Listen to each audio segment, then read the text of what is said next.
మహాగణపతిం మనసా స్మరామి మహాగణపతిం మనసా స్మరామి. TR creations family అందరికీ నా హృదయపూర్వక ధన్యవాదాలు. సో అలాగే మనం ఇప్పుడు మే 3వ తారీఖు నుంచి మే 9వ తారీఖు వరకు కూడా ఈ యొక్క వారం రోజులకి ద్వాదశ రాశుల వారికి సంబంధించి రాశి ఫలాలు ఏ విధంగా ఉండబోతుందనేది చూద్దాం. అయితే గత వారంలాగే ట్రాన్సిట్ అంతగా ఉంది.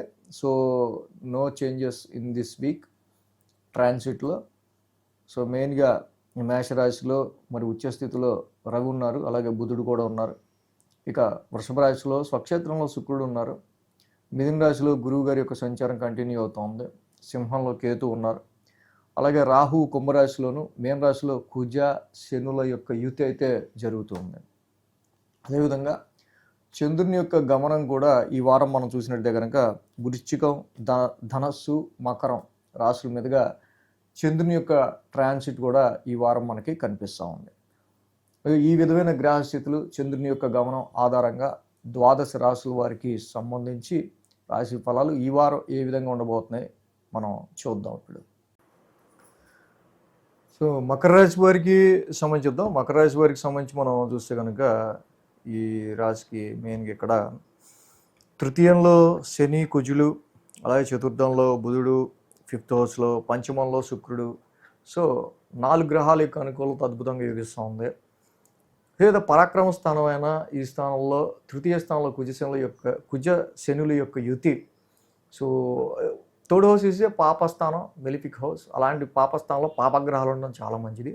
కొంతమంది పట్ల మీరు నిర్మోహమాటంగా వ్యవహరించే ఆస్కారాలు, అలాంటి సిచ్యువేషన్స్. సో దీనివల్ల కుజశనుల యొక్క యుతి వల్ల సమ్ రిలేటివ్స్లో కానీ, మీ కొలీగ్స్లో కానీ, మీ సర్వెంట్స్ విషయాల్లో కానీ కొంత అంటే కుజుడు శని కొంచెం ఎనిమిక్ ప్లానెట్స్ యొక్క యుతి వల్ల ఈ డిస్టర్బెన్సెస్ ఇన్ రిలేటివ్స్ విషయాలు, సిబ్లింగ్స్ విషయాల్లో కావచ్చు, అలాగే సర్వెంట్స్ విషయాల్లో కావచ్చు మనకి ఎక్కువగా కనిపిస్తూ ఉంది. But 3rd house is the house of efforts. But కుజశనులు డెఫినెట్గా మీరు పెట్టే విషయంలో ఏదైతే ఎఫర్ట్స్ విషయంలో అయితే ఉంటుందో, ఏ పని గురించి అయితే మీరు పోరాడాలనుకుంటున్నారో దానికి సంబంధించి సో తప్పకుండా ఆ పని అవగొట్టడానికి అయితే మాత్రం ఈ కుజశనులు బాగా ఉపయోగపడతారు అక్కడ.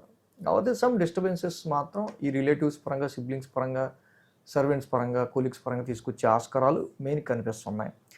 అలాగే అర్ధాష్టమంలో బుధుడు జనరల్గానే యోగిస్తారు ఈ యొక్క రాశికి సంబంధించి ఆయన.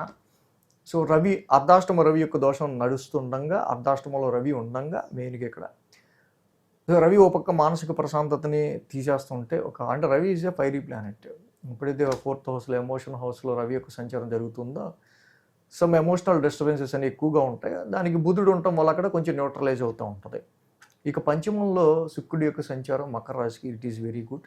ఎందుకంటే after a long run 1 year తర్వాత ఓన్ హౌస్లోకి పైగా పంచమాధిపతిగా శుక్రుడు స్వక్షేత్రంలోకి రావటం వల్ల మీ యొక్క సంతానానికి సంబంధించి కావచ్చు, ఎంటర్టైన్మెంట్కి సంబంధించిన విషయాల్లో కావచ్చు, చాలా విషయాల్లో మంచి రిజల్ట్స్ అనేవి శుక్రుడి వల్ల పంచమ స్థానం రీత్యా మీరు పొందే ఆస్కారాలు మనకి ఇక్కడ ఎక్కువగా కనిపిస్తూ ఉన్నాయి. అయితే ఈ రాశికి 11, 12, 1 స్థానాల మీదుగా చంద్రుని యొక్క సంచారం ఉంది. ఆది, సోమ, శుక్ర, శని 4 రోజులు కూడా ఈ రాశి వాళ్ళకి సంబంధించి చాలా అనుకూలమైన ఫలితాలు మనకు కనిపిస్తూ ఉన్నాయి. సో 11th హౌస్ నుంచి చంద్రుని యొక్క సంచారం, చంద్రుడికి అది నీచ రాశి జనరల్గా. అయితే ఆ రాశి అధిపతి కుజుడు కూడా తృతీయంలో ఉంటాం. 11thలో చంద్రుడు యోగిస్తాడు, కుజుడు కూడా తృతీయంలో యోగిస్తాడు. Some disputative, some arguments, some efforts రీత్యా కొన్ని పరిస్థితులు మీకు ఫేవరబుల్గా, అనుకూలంగా మారే ఆస్కారాలు ఇక్కడ కొంచెం మనకి కనిపిస్తున్నాయి కొద్దో గొప్ప. దానివల్ల మనకి ఓకే పర్వాలేదు అనుకునే సమ్ రిజల్ట్స్. మంగళ, బుధ, గురువారాల్లో మనం చూస్తే కనుక 1000 స్థానంలో చంద్రుని యొక్క సంచారం. 1000 స్థానంలో ఇక్కడ చంద్రుని యొక్క సంచారం ఉంది. ఆల్రెడీ ఇక్కడ గురుడు 6వ స్థాన సంచారంలో ఉన్నారు.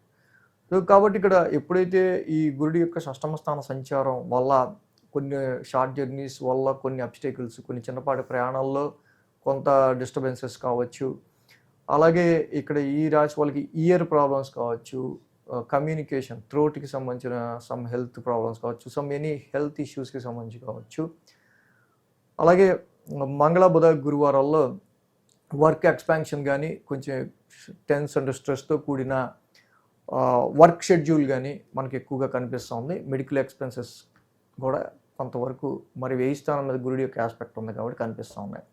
సో ఈ టైంలో ల్యాక్ ఆఫ్ సపోర్ట్, కొంచెం మీ యొక్క కొలీగ్స్ కావచ్చు, ఇతరత్ర మీకు సపోర్ట్ చేసేవాళ్ళ సపోర్ట్ కొంచెం తక్కువగా ఉంటుంది కాబట్టి సో ఓకే, మీరు ఇక్కడ కొంతవరకు మీకున్న ధైర్యాన్ని, మీకున్న విల్ పవర్, అలాగే మీకున్న టాలెంట్ని నమ్ముకుంటూ ముందుకు వెళ్ళడం ఈ టైంలో చాలా మంచిది.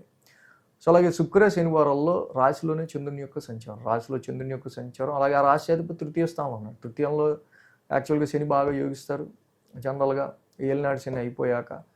సో చాలా వరకు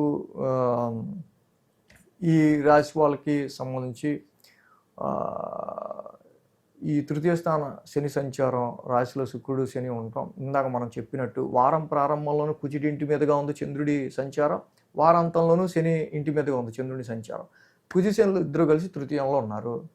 so with in your neighbours కావచ్చు, విత్ ఇన్ యువర్ క్లోజ్ ఎన్విరాన్మెంట్లో ఎవరితో కూడా డిస్ప్యూటేటివ్గా, డిస్టర్బెన్స్గా లేకుండా ముందుకెళ్లాల్సిన అవసరం మనకి ఇక్కడ కనిపిస్తూ ఉంది. సో ఈ రాశికి గురుడు షష్టమ స్థానంలో ఉన్నారు కాబట్టి కేజింపు, శనగలు, ఒక ఎల్లో క్లాత్, గురువారం దానం ఇచ్చుకుంటూ దత్తాత్రేయుడి ఆరాధన చేసుకుంటూ వెళ్ళటం మంచిది. రవి చతుర్థ స్థానంలో ఉండటం వల్ల you not concentration on your professional matters, more concentration on your domestical environmental issues and responsibilities. పేరెంట్స్కి సంబంధించి కావచ్చు, కుటుంబ పరంగా, గృహపరంగా ఎదురయ్యే విషయాలకి సంబంధించి కావచ్చు. జపా కుసుమ సంకాసం. సో రవి నవగ్రహ శాంతి మంత్రం చదువుకోవడం కూడా ఇక్కడ చాలా మంచిది. ఈ వీడియో కనుక మీకు నచ్చినట్లయితే లైక్ చేయండి, షేర్ చేయండి. మరిన్ని అప్డేట్స్ కోసం సబ్స్క్రైబ్ చేయడం మాత్రం మర్చిపోకండి.